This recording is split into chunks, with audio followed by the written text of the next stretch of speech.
গরমের দিনে খাবার রুচি অনেক সময় কমে যায়। কাঁচা আম দিয়ে টক ঝাল মিষ্টি শোল মাছের ঝোল একবার বাড়িতে বানিয়ে দেখবেন, খেতে কিন্তু ভীষণই ভালো লাগে। এখানে আমি 4 পিস শোল মাছ নিয়ে পরিষ্কার করে ধুয়ে নিয়ে লবণ ও হলুদ মাখিয়ে নিলাম। কড়াইয়ে তেল বেশ ভালো মতো গরম করে নিয়ে মাছগুলো হালকা করে ভেজে তুলে নিলাম। মাছগুলো ভাজা হয়ে গেছে, ওই তেলে 1/2 চামচ পাঁচফোড়ন দিয়ে দিলাম। একটা আম এবং একটা আলুকে সরু লম্বা আকারে কেটে নিয়ে সেদ্ধ করে নিয়েছি। 1 টুকরো আদা, 1 চামচ জিরে, 1 চামচ ধনে এবং 1 চামচ সাদা সর্ষে একসাথে পেস্ট করে নিয়ে তেলের মধ্যে দিয়ে দিলাম। আচ্ছা, এখানে বলে নিই, পাঁচফোড়নের স্মেলটা যখন খুব সুন্দর আসবে তখন মশলাটা তেলের মধ্যে দিতে হবে। একটুখানি নেড়ে চেড়ে নিয়ে 1/2 চামচ হলুদ এবং 1/2 চামচ লবণ দিয়ে দিলাম।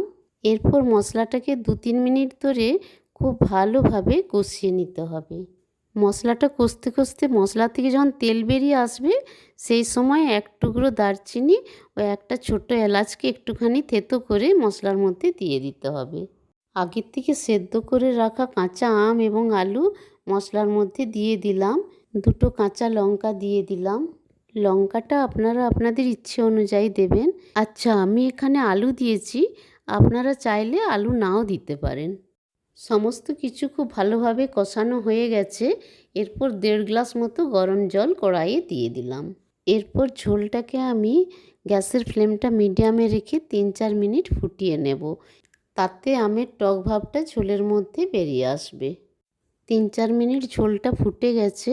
এরপর গ্যাসের ফ্লেমটা লোতে করে সমস্ত মাছগুলো ঝোলের মধ্যে তুলে দিলাম।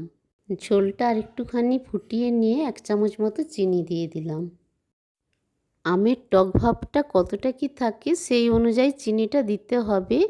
এই রান্নাটা বেশ একটুখানি টক ঝাল মিষ্টি হলে খেতে বেশ ভালো লাগে। আর যদি দেখেন ঝোলটায় টক ভাব আসছে না, সেক্ষেত্রে 2-1টা আমকে একটা হাতা দিয়ে ঝোলের সাথে একটু চটকে নেবেন। মাছের পিসগুলোকে একবার এদিক ওদিক করে উল্টে দিলাম। আরও 2 মিনিট ফুটিয়ে নিয়ে গ্যাসের ফ্লেমটা অফ করে দিলাম। শোল মাছ তো বাজারে পাওয়াই যায়, কিন্তু কাঁচা আম তো আর বেশি দিন বাজারে থাকবে না। কাঁচা আম থাকতে থাকতে এই রেসিপিটা একবার বাড়িতে বানিয়ে দেখুন, কথা দিচ্ছি এই ঝোল দিয়ে সমস্ত ভাত খাওয়া হয়ে যাবে। সকলে সুস্থ থাকুন, আনন্দে থাকুন। বাই।